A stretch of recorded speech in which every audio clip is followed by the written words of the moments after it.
Alright guys, what's going on? This is going to be episode 2 of the Ultimate Guide to Bloodborne. We're going to go through Old Yharnam today. Yeah, so there's a few things that you want to get, like it's kind of like on the way to Old Yharnam, and yeah, it's in your immediate area when we're starting this, so we're going to go ahead and do that. So as soon as you get to the Cathedral Ward Lantern, just go straight ahead and come around here and you can pick up like the Madman's Knowledge and you'll get the Plank Shield as well, I think. Yeah. Now, the Plank Shield doesn't really have that many practical uses in the game, but obviously we're picking it up anyway. Yeah, because this is get every item in the game. Well, the guide. Well, I mean, no, get every item's our game. That's what it was. Good way of hiding it, yeah. So anyway, these guys are incredibly easy to parry. Like, as soon as their cane comes off the floor for an attack, that entire animation is like parryable. I'm just fucking up my timing something bad on an enemy that is ridiculously easy to time a shot for. But these guys, by the way, are affected. If you have 15 insight or higher, these guys get an extended moveset. They'll have like little eyes on their lanterns and they'll do AoEs and they'll have like homing missiles and stuff like that as well. But as we suggest, just keep your insight as low as possible because it gives you nothing to have high insight. Yep, so once we get the Plank Shield, that's it, because we can't go any further that way. We're going to go back and then we're going to make our way to Old Yharnam. Now, there's the old woman that we rescued in the last video. I should stress, I've killed an enemy here already because just before the video started, I cut out the start of it because I came here first by accident. Yeah. And I just like started again. But I only killed one enemy, so watch out for one of those guys with a lantern. So there's a second hunter set that you can pick up, except that one comes with a top hat, so you might want... And it comes with a different chest piece as well. Yeah, it's very slightly different in stats. Comes with a more suited jacket as opposed to a trench coat. Yeah. Now this big guy here, these guys are a pain in the ass. They have like a particular attack that you can work with, which is their heavy attack. They'll like put all their weight in it essentially, and a bone will pop out of their shin, or their knee. You just charge attack that, and you'll be able to put them into a state where you can get the visceral attack on their face. But by that point, you've probably killed them anyway. Yeah, like this guy's pretty simple to take out because he's so tall. You just stay next to him and you're good.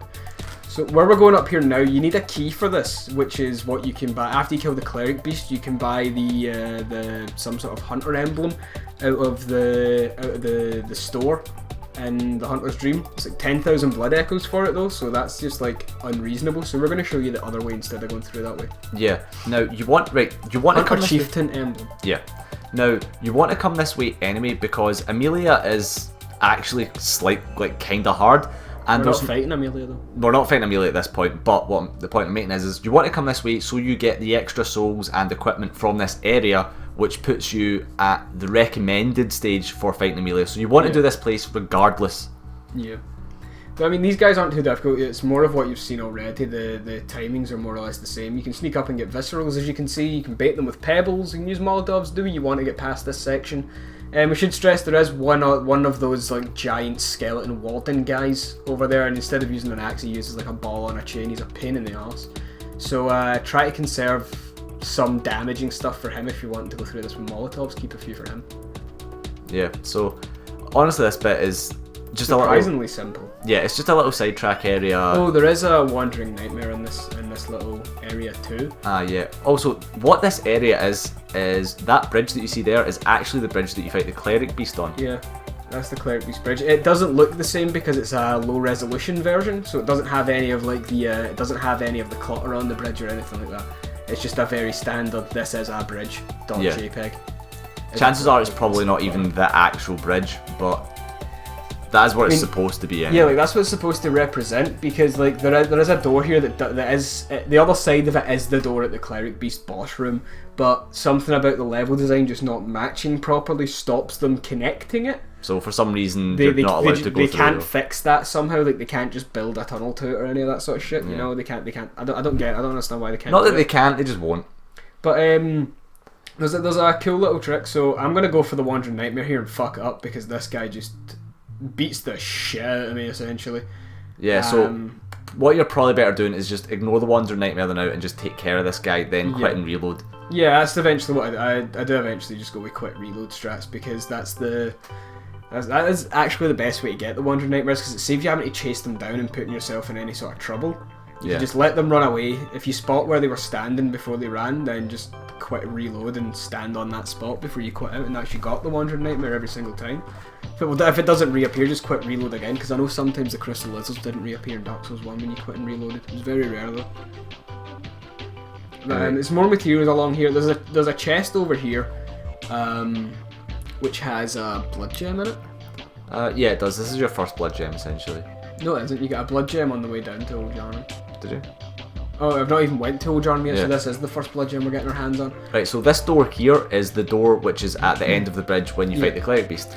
So what I'm doing here is I'm throwing shining coins into the door, because what you can do is if you throw shining coins into this door, if you go all the way back to the Cleric Beast bridge without going through a loading screen, so if you run from here all the way back round, you can actually see the reflection of the shining coins on the other side of the door. So that's the proof that it is there. That is the portal, essentially, of like where one side of the door is and where the other side of the door is. There is a portal there, but because of the way they've designed the world, it's just a big empty space that they decided not to fill for some reason. Yeah, so what you saw there, that fade was just the quit and reload. So. Yeah, to get the lizard back.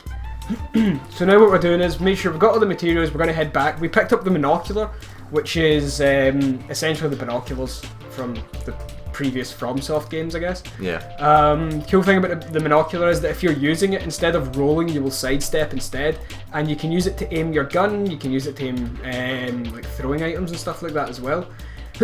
So close this gate, because the big guy that we fought at the start with the Great Axe, he spawns on the other side of that gate. So if you close that gate, you basically never have to deal with them ever again, and there's no reason to go back to that little section where we got the monocular, because there's nothing else there because we raided it. Yeah, exactly. So as you can see, really, really early timing for these guys and their attacks. They're pretty easy to take care of, but once again, 15 or higher insight, and you're gonna have they're gonna have a little bit of a more difficult moveset to deal with. At least I know for a fact it affects the ones before Amelia, like actually in the Grand Cathedral area. Now, this part can actually be kind of tricky because there's like dogs and shit. Yeah, and doggy eye is like the biggest pain in the ass ever. As well as... It either doesn't touch you or it takes away like most of your fucking health when you're fighting with pain in the ass. Plus it's so hard to recover from, that's the thing. Hunters with like guns as well at this point, so you kind of just want to use your pebbles, bait out the hunters and like kill them that way. Obviously if you're experienced at the game it really doesn't matter, but if you're new then, you know, use your pebbles wisely. Yeah, if you're new to the game then basically approach every situation as you can. Try and like take every battle on at as small numbers as possible. The less things you have to fight, then it's the less things you have to dodge and the less things you have to focus on as well. So it makes your game a lot easier if you use like stuff like the pebbles and that to bait out certain enemies instead of others. Yeah. So there's a few items here. You got to pick them up. I think it's Molotovs. Yeah, more Molotovs, which is good because the boss we're coming up to at the end of this video is actually kind of weak to fire because he's a beast type. Yeah. And we end up buying we buy our first boss armor later on this video as well, because it has pretty nice poison resistance for the end of the final boss in Old Yharnam. Oh yeah, which is pretty good. So what I'm doing here is you go about halfway up this staircase and two dogs will run at you. You don't want to go up any further because then you'll aggro the gunman at the top. So this way you can just take out the dogs pretty easily one at a time because they run down at different times. Yeah, weirdly enough the gunman can actually be a big issue here because the dogs can stun you and then the gun can hit you, and if it's a counter hit the gunman do quite significant damage at this level. Yeah, that's pretty much the issue. So just carrying on, and once you deal with this guy, you can just pretty much run past him. Really, there's really no issue. Yeah, but if you kill a gunman, he drops bullets, and it's nice to like rack up a supply of bullets earlier when it's like an easier game. Yeah. And when it's like the enemies that you need to take care of are easier to take care, they're easier to fight, so you may as well get bullets off of them when you can. Right, so this guy is Alfred. Yep. Now, you just talk to him here and he'll give you some fire paper. You have to cooperate to get the fire paper. Yeah. You have to cooperate. Basically, he's asking, do you want to work together? And if you refuse, then he goes, all right, well then fuck you. And if you cooperate, he gives you fire paper. Now, if you kill him, he doesn't actually give you anything. You have to do his quest to get his emblem and the emblem, so you can get his weapons. Yeah. And the gold Ardeo from the store as well. Now, if you want to know how to do that, skip to the Canehurst episode. Where obviously we've not done it as we're recording the voice for this, but it will be up. It will be up. Yeah. So for when the Canehurst point's there, you want to learn how to do his quest, then just skip to that video. Yeah. But now what we're going is we pull the lever up the top there, That moved a sarcophagus in the middle of the room and revealed the staircase. Now we're going down to the to Old Yharnam to get to the lantern and get ourselves our first checkpoint down there. So this is like one of the bigger wolves again. This one's a little tougher than the ones on Yharnam Bridge, I think. Probably, yeah. But at the same time, you've upgraded your gear, you've leveled up a little bit, so he's not really going to be that big a deal. Now, to reiterate, Old Yharnam is an optional area. There are a lot of optional areas that are sort of presented as like a mainline area in this game. But yeah, Old Yharnam is an optional area, so you don't need to do it. But again, we highly recommend that you do, simply for the souls. So what happens when you skip Old Yharnam basically is that to progress the game, you need to buy the key from the store for 10,000 souls, blood bucks, whatever the fuck you want to call it, and then go to Amelia that way. So what you miss out when you do that is that if you don't kill Bloodstarved Beast, you can't go to Hypogean Goal before you kill Rom. So you miss out on early game Tonitrus. You can't you can't go to the old abandoned workshop or the healing church workshop, which means you can't go to. You can't get the umbilical cord, you can't get the doll set, you can't get the old hunter's bone, you can't get the gem that we're going to put in our gun at the end, at the start of the next episode, where it gives us continuous health regen. You miss out on a lot of stuff not killing Bloodstarved Beast. Especially as well, Upper Cathedral, you miss out on Upper Cathedral, which means you miss out on Make Contact and the best moon rune. So it's like, although it's like the Bloodstarved Beast is a pain in the ass, yes, I get it, he's a dick, but going through this process does open you up to much better things later on in the game. And what we just did there was we upgraded our weapons, checked our blood gems, we bought Gascoigne's armour, because his armour is ridiculously fucking good. There's a pretty decent armour set, like, yeah, it is really good. It has really high poison and fast poison resistances, which is great because the boss we're coming up to, as we said, has like a pretty strong poison element. So we done that as well, and we leveled up, just gave ourselves more health and endurance. We want to be at about 25 vitality by the time we take on this boss. Right, so the first thing we're going to do is get a Wandering Nightmare here. Now, it can be a bit tricky because it runs off the edge, but if you're lucky, it means you don't need to backtrack back up again to get that one item on the ledge here. So we get lucky there. I hit it with a plunging attack and it stunned it. Managed to pick up the shards and pick up the shard that's on this ledge as well. Now don't worry, if you missed the lizard, you can just come down this way, get the stuff, and eventually it leads all back up to the top where you can quit and reload. And if you stand like with your back to the ledge, when you quit and reload, the lizard will run away from the edge instead, so that way, the Wandering Nightmare rather. Yeah. The Wandering Nightmare will run away from the ledge instead, so you don't have to worry about it falling down and like disappearing again if you miss it. So you come down this way that doesn't even really look like you're supposed to even get to this point. Like, it just kind of looks like bits have been jumbled together and you can sort of jump to it or whatever. Which is part of Bloodborne's dynamic. Some of the shortcuts don't look like shortcuts, some of the drops don't look like drops, but it does lead to stuff. Because I mean, this is eventually like the way back up from a shortcut at the very end of Old Yharnam. Yeah. So like this is like another thing that I love about the Demon Souls style of level design, where it all loops back in on itself. There's like one solid checkpoint that you can keep getting back to after you make it past certain parts of the level, which is great. So the interesting thing about this episode area is the NPC Jura. Now, he has a quest where he will be hostile to you if you kill any beasts, or he'll just be hostile to you if you come here. He'll be hostile to you immediately as soon as you go into this area, which is it's a big problem because he has a big gun. Yeah. So obviously there's ways of avoiding that, blah blah blah. But his quest line allows you to get his gear if you do it properly. Oh, to be fair, you can kill him and get his gear anyway, but his quest line gives you access to certain gestures. So obviously it gives you access to the best gesture in the game. Yeah. So obviously we're gonna do that to show you how to get the gestures and stuff, but you know, you can kill him easily if you want. We're gonna show you how to do that in a later episode when we come to do his quest, but we'll tell you what, it's basically go to the Hypogean Goal episode, which should be like the next one. No, the 2 episodes from now. Yeah. And then that will tell you how to do his quest, because his quest involves doing not doing Dark Beast Parle, but getting to visiting Dark Beast Parle at least and getting the insight from witnessing him. Yeah, but from that you can then do his quest, and that's like the earliest you can do it. So what I'm doing here is I'm showing you guys the Hunter's Torch, which is this one's now cowering. As soon as you hit them, they'll like hide away from the torch for a few seconds before they'll press you for another attack. So you can use that as like a sort of small method of crowd control. Yeah. It's just a cool little thing, and of course as soon as I put the torch away, they're coming right at me. There is quite a lot of gank areas with enemies in this area. Yeah. So The torch does decent damage as well. Its damage scales slightly with arcane, which is funny. And apparently a maxed out Hunter's Torch does decent damage overall, which is kind of funny. However, there's obviously better alternatives. So. I mean, like every alternative is a better alternative. Pretty much. Now, these guys can apparently drop gems.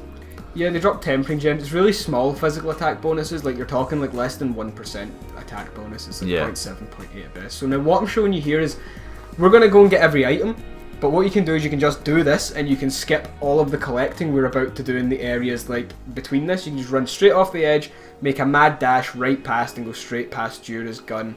Go right past the hunter that's in the middle of this courtyard, and you can just go straight here, and this is you pretty much, this is you coming up to the first shortcut in that area. But of course we're going to show you how to get every item. So we hunters mark back to the start, and we're just going to make our way through to the, I suppose the first thing we'll be picking up would be the Twin Bloodstone Shard, or is it just a regular shard? I think it might be a Twin Bloodstone Shard, doesn't really matter.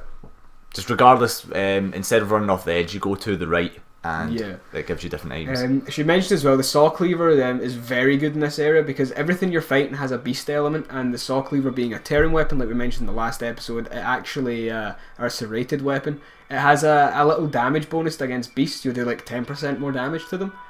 And I think it might actually be more than that, but I think it's like 50% extra. I think it actually tells you on the weapon down in the bottom, so I think it's like 110 that it does to beasts instead of just 100. And as most things you fight in the game are beasts, it's pretty much one of the better weapons in the game simply because of the DPS it does. It ends up racking up crazy damage on certain enemies. Yeah, so. it does a nice amount of damage if you can get the full combo off. Yeah. But that is, of course, it's also not that much of a stamina hog, really, but then again, nothing in Bloodborne really is apart from, like, Ludwig's and the hammer. Or the charge attacks take up a lot of stamina, I guess, as well. The charge attacks, though, are faster than some of the other charge attacks that are in the game. And the Saw Cleaver's charge attack does have that really nice, like, follow-up where you can plant them in the floor. Yeah, so run off this part here. There is stairs that you can run down, but you might as well just run off there because it leads you straight to them. Going down the stairs puts you in the line of fire from Jura's railgun that he has up on top of the clock tower. Well, more like a minigun. Well, yeah, minigun. It's a giant Gatling fucking gun. It's like something you would pull off of an armoured core. Yeah. So like, that's what he's doing. He's shooting down at you. So I'm just coming up here to show you, like, this is where the staircase leads you to there, and then you come down here. And there's no items either, so you don't need to worry about that. Yeah, you're not missing out anything. All you're doing is taking a little bit of fall damage, and you're being safe. So in here, just hover about in the middle of this staircase, and Jura will eventually fire, and he'll blow up one of the barrels and kill one of the little wolves for you. Now the interesting thing is, Jura's whole thing is that he hates killing beasts, or he's here to protect the beasts in Old Yharnam, because Old Yharnam's like deserted, they're not actually hurting anyone. Yeah, it was barricaded off because the sickness, the blood disease that's in the game got too savage in that area, and everybody just went insane, so they just sort of blocked it all off so that nobody could get to it. Segregated them from the rest of the fucking Yharnam, basically. It's like beast apartheid. Yeah. Anyway, so going through the barrel, just a bunch of crows here to pick up a blood shard, and there's an item around here that not a lot of people will remember to pick up. It's actually 2 more fire paper.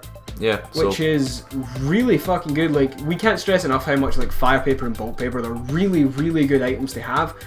The standard buffs in this game add a lot more killing potential to your weapons overall, and especially with DPS like the Saw Cleaver. It might not be a massive bonus using fire paper, but when you put that into how many attacks you can get off and how quickly you can do it, it all adds up pretty nicely. Yeah, exactly. Now watch out for that door because this enemy will like burst through it, so you don't want to be caught off guard.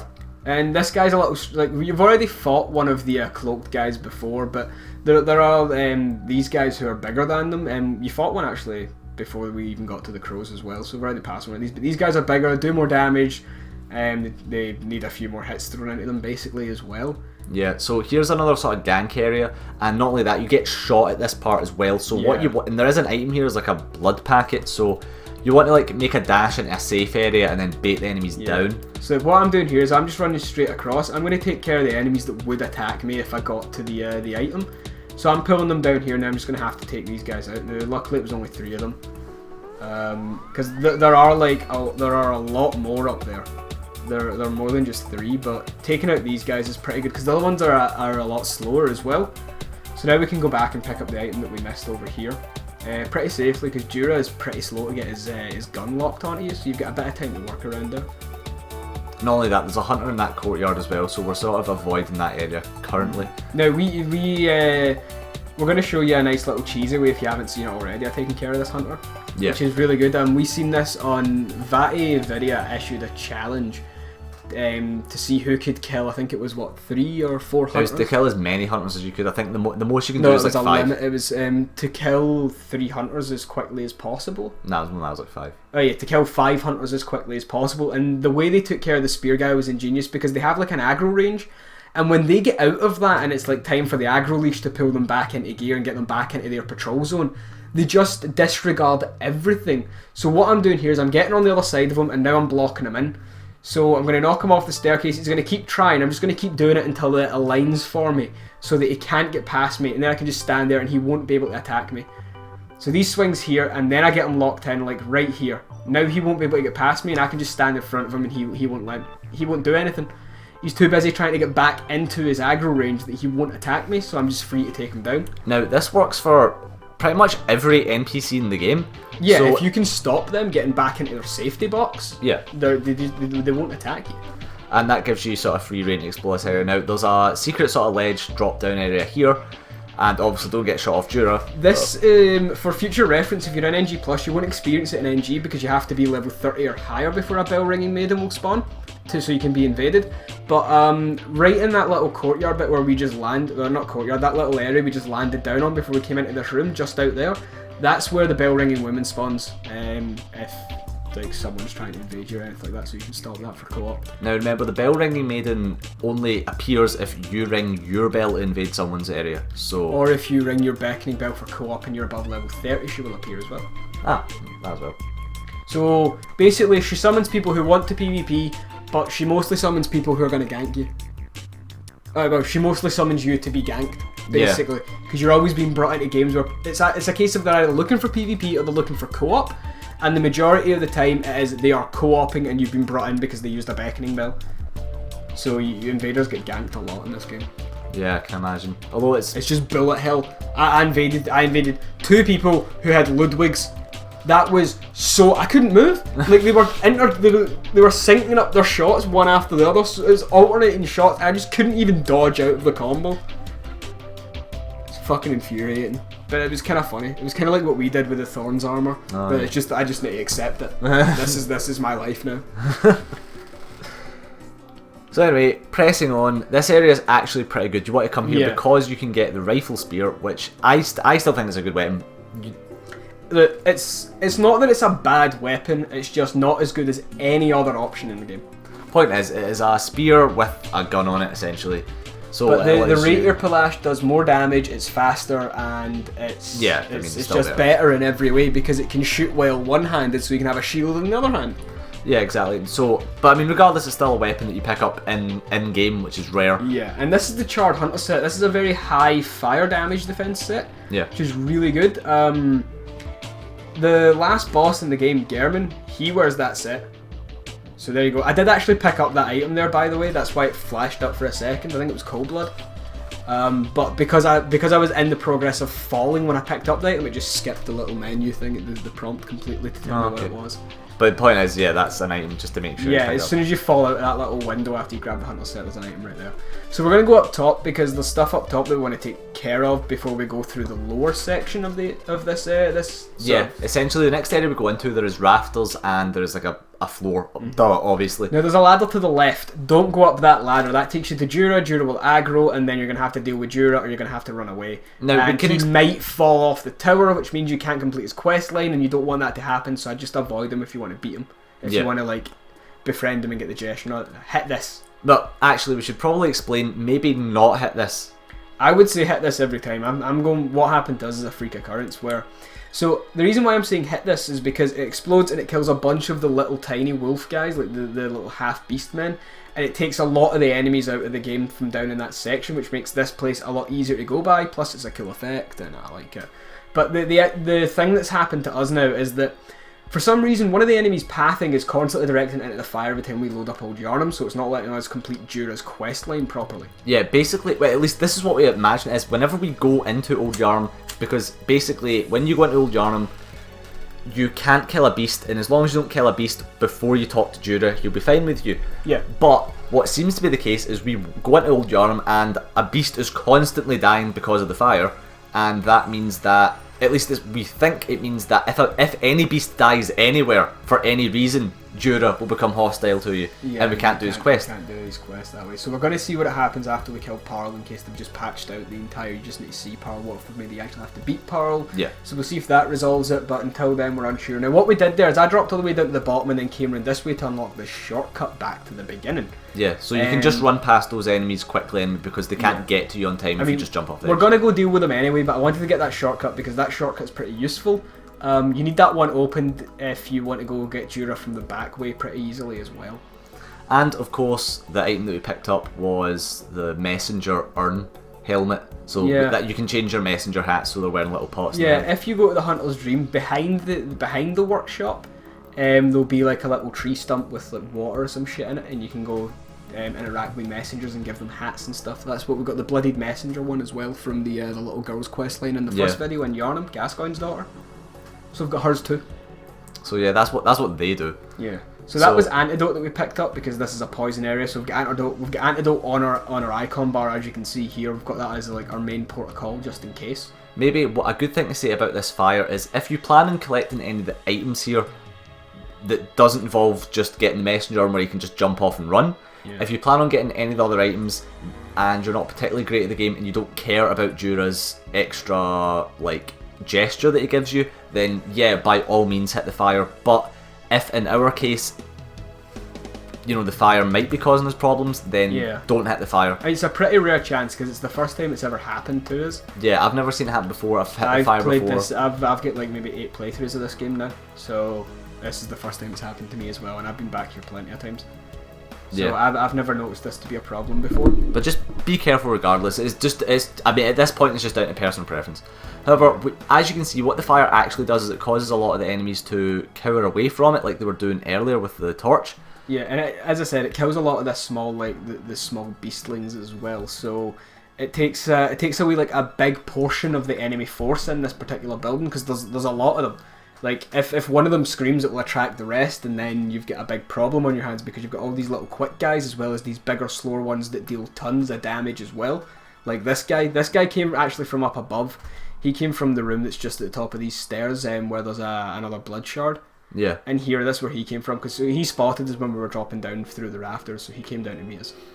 As you can see though, there isn't really a whole lot of particularly useful items here anyway, so really when it comes down to it, you could actually just go on the rafters and just jump down. Yeah, so this is just showing you, like, it takes us back to the start. Like, this is where this would be. So if you don't go down the rafters, you can go this way instead. And of course, you just miss out on the items that are up in the rafters, but that's no big deal. It's a hat and a couple of soul packets. Yeah. Or blood buck packets. Blood bucks. Blood bags. Now, this item here is semi-important. It's important if you want to do the chalice dungeons, because we're going to get a chalice. We're going to get a chalice at the end of this section as well. Yeah. So now, that allows us to conduct our first chalice ritual. At this point in the guide, there's not really much need for us to tell you what chalices do or what they are. So if you want to know what they are, we're going to do a sort of dedicated chalice guide anyway, so you can just go straight to that and we'll explain what they are and how you go about them and what you do there. Yeah. So we're going to go through these crows because once again there's a blood shard here that we want. Now these crows drop pebbles and they drop something new for us here, I think. For like the first time, this is like the first time the crow didn't drop me a pebble. It was an antidote it dropped. But it's pretty much all the time the crow drops is a pebble, and that's the boss gate. Yeah.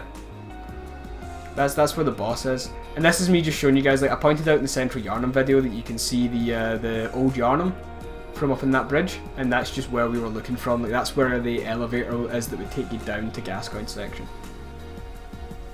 But now we're pressing on to new and unseen lands. Yeah, so there's a Wandering Nightmare in this area, which we're going to just get immediately. So we're going to use a Molotov, because the Molotov one-shots the Wandering Nightmare. You can run up and attack it, but you might have a little bit of trouble, because there's 3 beastlings here as well.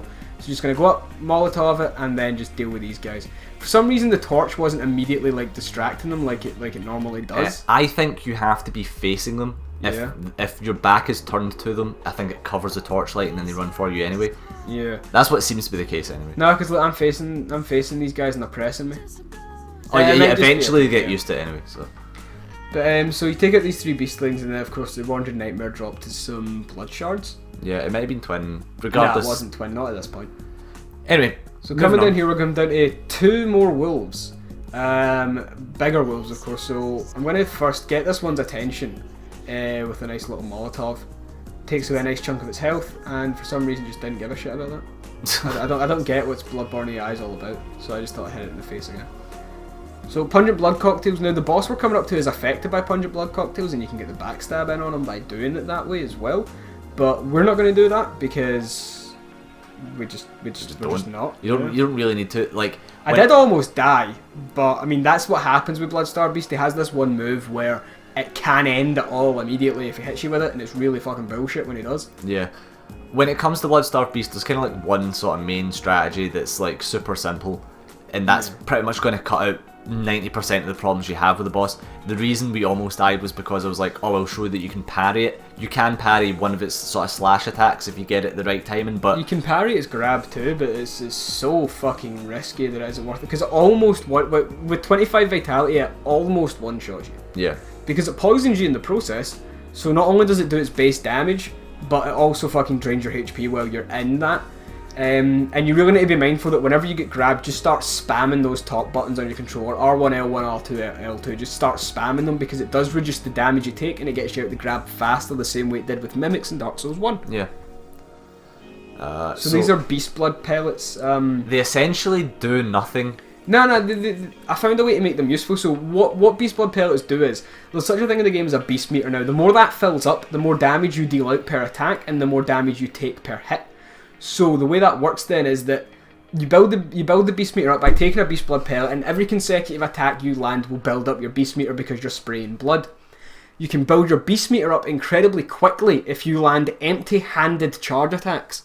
It fills your Beast Blood meter up in chunks, and then you can swap to your weapon where you will have a bit more extra damage, but of course keep in mind you're going to take a lot more damage because it lowers your defences while raising your attacks. And does this work only for a certain duration, or...? It works for while your Beast Blood meter is like active, it gradually drains as you go, so you need to keep landing consecutive hits. But what you can do is you can build the Beast Blood meter up, as I said, with an empty-handed strong attack.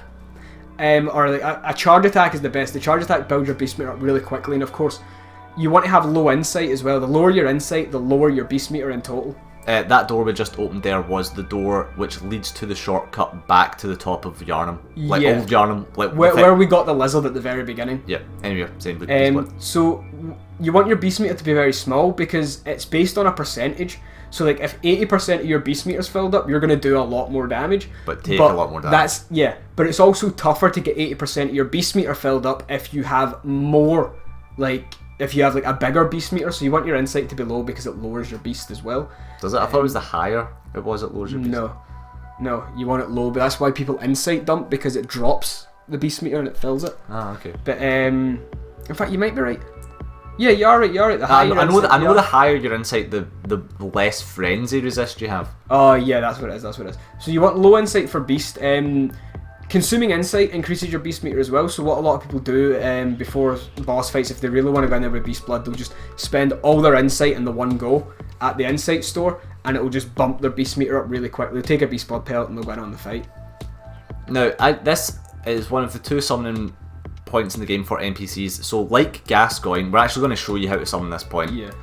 You can do this for Gascoigne at that one point, that one guy in Yharnam. We should mention as well, as of the most recent patch that's in the game from this date, there's a thing that's been implemented now where NPCs don't cost any insight to summon, which is really good because there's a point here where, well, Alfred's going to go take on that guy, and you can see that doesn't really end well for him. So he died to a regular enemy. Yeah.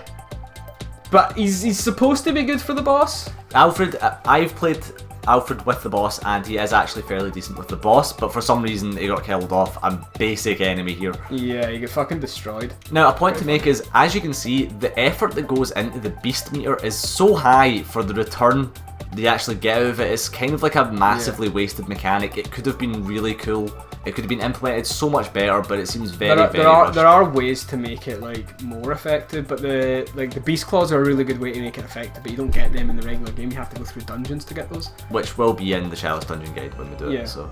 And now what I'm doing here is like we're going to go back because we've got a lot of souls, blood bucks. So what I'm doing here is I'm showing you the route back. If you don't have any bold hunters marks, even though you just pick some up, if you don't want to use them, I'm showing you the route back to the shortcut, which is here. And now we're going to hunters mark, and we're going to go to the dream as well. I just cut out the 2 loading screens, and we're going to level up. So we're going to go for 25 vitality. And then the rest of it we're going to put into more stamina. Yeah, more essentially endurance. our leveling up system is, aside from putting 1 point into strength and hypo gain goal, we went to 20 health, 15 stamina, endurance. and then just 5 in each until you get 25 endurance, and then you go to 40 health. Yeah. So our health is always 5 higher than our endurance. Until it gets to 5, until you get to 25 endurance, and then it goes to like 15 higher. Like we put the health in more than the stamina, because when it comes to stamina, you can just take 1 less swing and you're fine. But when it comes to health, you have to take 1 less hit, and that's a little tougher. So the health is a little bit more important when we're leveling up for those purposes. So here we are back in Old Yharnam after leveling up, spending our souls, repairing our equipment. Yep. And now what I'm doing is we're going to go down the shortcut to the Bloodstar Beast. Now at this point we're just going to run past everything because we've already dealt with everything. So let's not bother wasting like time fighting stuff on the way through. We're going to run right past the wolf that was round there as well. Who we forgot to mention, the wolf that's round here, the one with the glowing red eyes, is a little bit tougher. I think he has like poison as well. He has like poison built into his attacks too. Not enough to really be an issue at all. But as you can see, you can run past, in pretty much any Souls game, you can pretty much run past all the enemies. It's never an issue. So we're gonna, even though Alfred died, because we went through another loading screen when we used the Hunter's Mark, we can resummon him. So what we're gonna do is we're gonna enter this because the fight doesn't start right away. So we're just gonna stand in here so that the wolf will run away, and we're gonna put on all of Gascoigne's gear because it just has higher poison resistance off the bat, and it doesn't sacrifice too much of our physical resistance overall as well. Yeah. And now it's time to buff, and you're going to see the game do the one thing that I cannot stand. It's going to take my visceral attacks away from me. Just beautiful. Now, beautiful. Here is pretty much your one way of defeating, pretty much basically not getting hit off this thing. Just go to its right. Yeah. Go its right, your left. You just circle around it, and when it lifts its arm to do attacks, you just go under its arm. That's pretty much this basic strategy for dealing with this thing. Yeah. Now it does have one attack which you're going to see it do because it almost fucking kills me. So this one's pretty deadly as well when it buffs because it does more damage and then it adds a much stronger poison effect on it. That attack can be very, very strong. This one here, now this attack is so bullshit, it almost fucking kills me. That one is a game ender if it hits you, so I just stood up, healed, and then started running.